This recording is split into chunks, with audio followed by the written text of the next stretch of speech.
Morning, people. Sean here. We had a little bit of a scare here in Grand Forks a couple days ago, and I went to help a buddy, and I didn't do anything. I didn't do anything. Yeah, winds shifted. We got a big dump of rain. Yeah, God saved the day on that one. But it felt so good to spring into action. That's used to be what I did. I used to spring into action. If you, if you were in crisis and came into the emergency department, I'd spring into action. Right? When I was working on the ambulance, the fire department, rocket attacks and CAF, right? Like that's the life that I've led. And I feel privileged to have been able to do that, right? Spring into action and help people. And,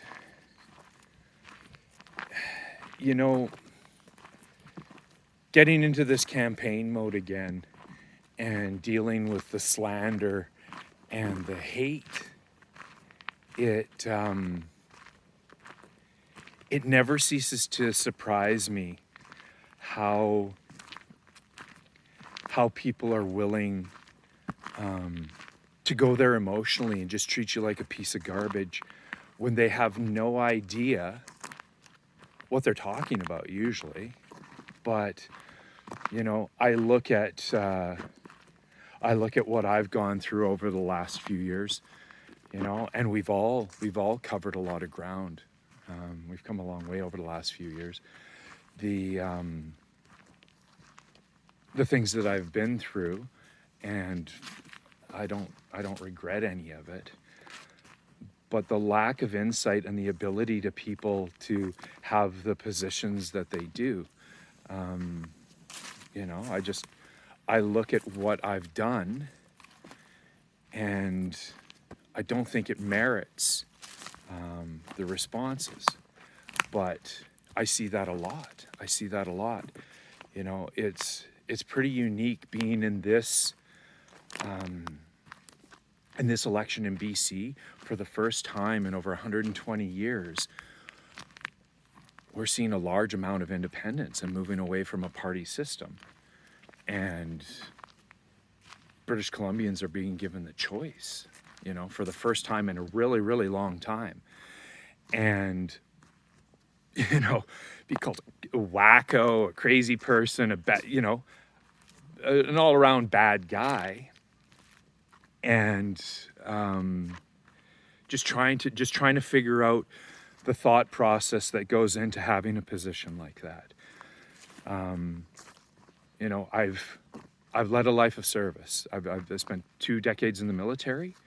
I've been a paramedic, a firefighter, an emergency nurse, and during the last federal election, I saw things that I thought were a threat to the public, and I tried to alert you. I went through the proper chains of command. I talked with people within the healthcare system to no avail, right?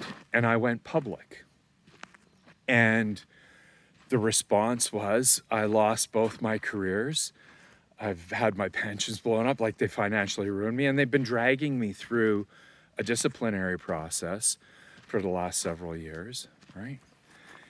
And, for all these people that are, continuing to push this narrative, I just want to, what do you think the benefit is for people like us? I'm not the only one by any stretch, for us to do this.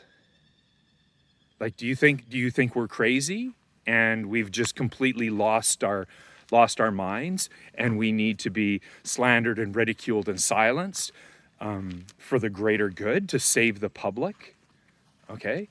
Because if you look, so myself, there's a handful here, in BC, Dr. Hoff, Dr. Malthouse, Corinne Morey, right? People that have been trying to expose what's been going on behind the scenes, and we're being slandered. And And I get it. If you're in the media and you're bought and paid for, if you're a part of the political establishment, but everyday citizens, right?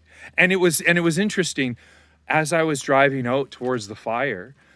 I noticed all these people just standing there watching, pulling over on the side of the road and watching, but no one was going to help, right? Someone else will take care of that, right? Well, the people that take care of those kind of things, you fired a lot of them, right? Like I used to be that, and I miss that. I love doing that. This political stuff, it's not my jam. I'd much rather be working in emergency, being a soldier, doing the things that I used to do, serving the public, right? The best use of my service right now is to try to alert people to the threats that I've seen. And I'm trying to comprehend why the hate. Is your worldview so fragile that any idea that conflicts with it needs to be struck down? We face some significant threats here, and the lack of situational awareness that I see within the general public. I've been going around and I've been talking with people about this, doing meet and greets, going to fairs and all the stuff that's going on around the riding, and talking with people, and the disconnect between their view and what's actually going on. Like, for prime example, like the NDP, running into union people, like working stiffs is like, I'm NDP all the way. I'm in a union, or NDP, Team Orange, full stop. It's like, okay, I get it. I grew up in an NDP household, right? The NDP of today is not Ed Broadbent's NDP, right? They're not for the working man, okay? Corinne Maury, the candidate in the next riding over, right? She's exposed the nurses, the thousands of nurses that were fired. We belong to a union, but that union took more money from the government than they did from their own membership, right? Who pays the piper calls the tune. And when I hear this argument, it's just like, what are you talking about? The NDP is not for the working man. The NDP are the ones that are, encourage your children to mutilate themselves and give free drugs to everyone. That's the NDP today. The Conservative Party, their messaging is getting better. But the fact that they've kicked out everyone that's been fighting this fight for the last 3 years, and are able to, and parachuted in a bunch of liberals everywhere, is just like, okay, they're part of the establishment, right? So who do you want working for you in Victoria? A bunch of yes men who toe the company line and aren't going to rock the boat or say anything that offends anyone at any time, anywhere? Or are you going to want people that are going to stand up and fight for it? Because I got to tell you, it's a pretty unique situation, And not all dependents are cut from the same cloth, right?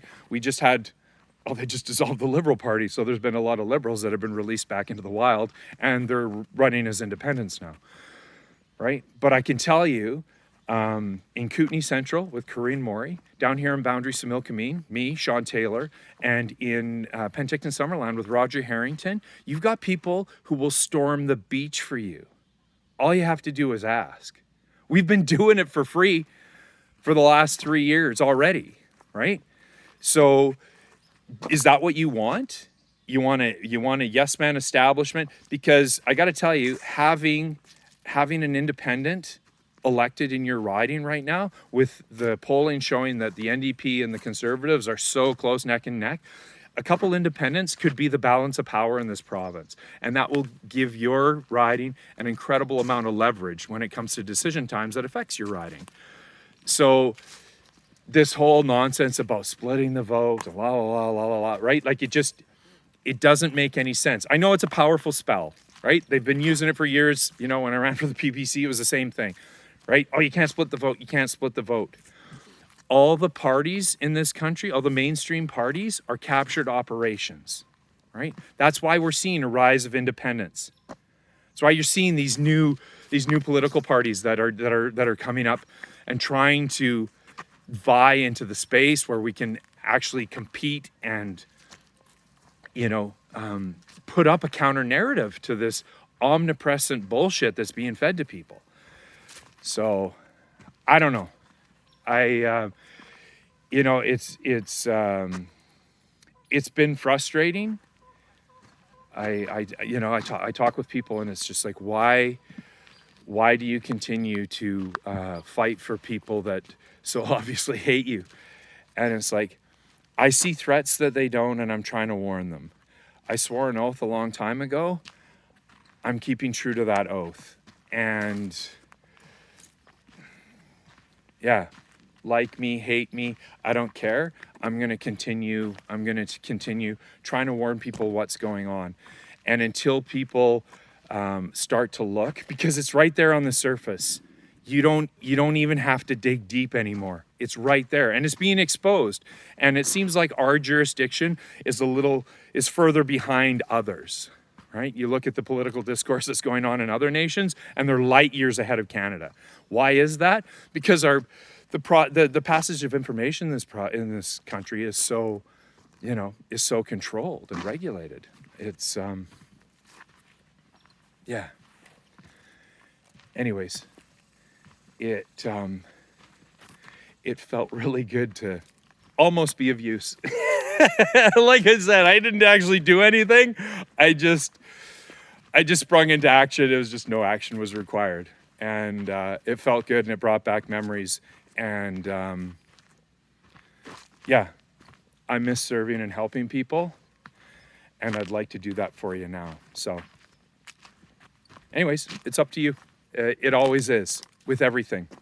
Don't let them scare you into making decisions that you don't want to make.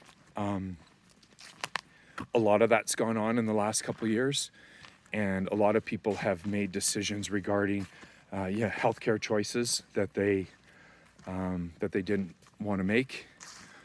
There are things that you can do to mitigate the effects of those decisions. If you visit my website, seantaylor.ca, I've got a page dedicated to resources to help with health things. Anyways, God bless and enjoy the show. It might be a good one. Later.